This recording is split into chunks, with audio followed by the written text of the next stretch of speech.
Hey, what's up, everybody? It's Ericka Sallee of True Synergy. Welcome back to my channel. You know, True Synergy is a personal coaching and professional development company where I help women and organizations to figure out what stands in the way of their success. And so if these are conversations that you want to keep hearing, then I encourage you to subscribe to my channel, share this out, and then turn the notifications on so that you are in the know when new videos are uploaded. Now, the topic for today is learn the art of yes and no. Now, this is yet the next conversation in the 10 best ideas to jumpstart your brand new year. These are little mini segments that I've been sharing over the course of the last few days to really help you think about how to move into this brand new year with a jumpstart, with a push. And even if it's not something that you're focused on as a new year resolution and how to move through this space that we're in because 2022 is here and you're looking to just figure out, well, what does new look like for me and how can I embrace that? Then these are the conversations for you. So if you didn't see the previous segments, then I do encourage you to go back, check those out. All of the links to those conversations can be found in the description of this video. So what does the art of yes and no look like? Are you the kind of person who always says yes? Whenever someone asks you to do something, whenever someone says, can you do this for me? You're always saying yes.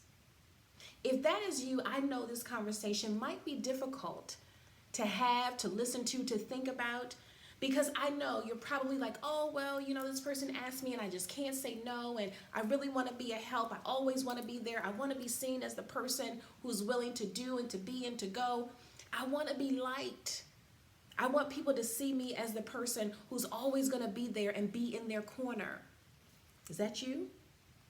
Let me say this. Saying yes is not on its own merit a bad thing. Because yes, you want to be able to support others and you want to be able to do certain things and you want people to know that they can rely on you. However, if you're always saying yes to your detriment, that's when the art of no needs to come in.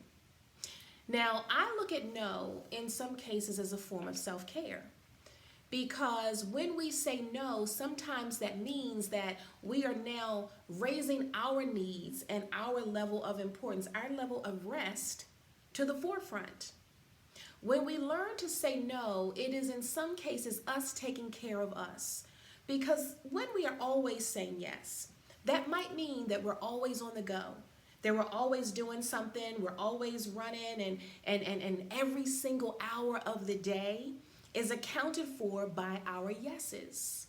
When that happens, then we're not really giving ourselves the opportunity to stop, to give ourselves a break, to nurture ourselves, to fulfill our own needs. So let's say, for example, you have someone who has asked you to do something. Now, you have things that you already have on your particular calendar or your to-do list for the day. And you know that it is absolutely imperative that you get those things done. Perhaps it's because this is the schedule that I set for myself for the week. I need to get these things taken care of. It could be that these were things that you should have been doing yesterday or last week and they didn't happen. And so now today is that day when you say, here is my list. And it might just be 2 or 3 things, but you know you have to get those things done. And let's say a friend calls you up and say, oh my gosh, you know, I really need you to do this for me. And it's not an urgent situation. And you know that these things are already on your list. And the thing that this friend has asked you to do is somewhere in that time frame that you set aside to do those things for you. And because you're so used to saying yes, then you totally negate the list or the to-do that you have, and you say, okay, all right, yes, I had planned to do this, but okay, you asked me to do it. The art of saying no sounds like this. You know what, I'd really love to help you this time, but I've got these things that I have to get taken care of for myself, so I'm not going to be able to do it. Now, it might not be easy for you to do that. And the reality is, if this is a friend who is so used to you always saying yes, then that friend might be rubbed the wrong way, might have an attitude with you, may even make you feel guilty because you're saying no. You know, it's sort of like manipulative. Oh, I can't believe you said no. I only need you to do this one little thing. It's not going to take that long.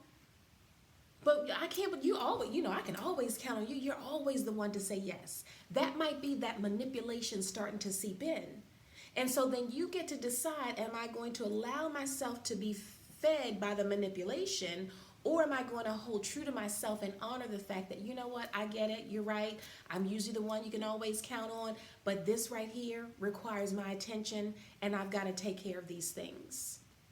The art of saying no helps you to minimize your level of stress, your level of anxiety, and sometimes you're always saying yes, but are the other people in your circle always saying no to you?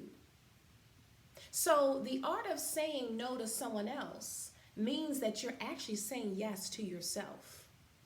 The art of saying no to someone else or something else that is constantly vying for your attention is your opportunity to say yes to you. So you can flip the script, right? The art of saying no to someone else means I'm saying yes to myself. The art of saying yes to everyone else means I'm saying no to me. And at a point in time, you and I have to ask ourselves, is this really serving me well? Is my ability to know how to say yes all the time at all costs, regardless, is that really, really serving me well?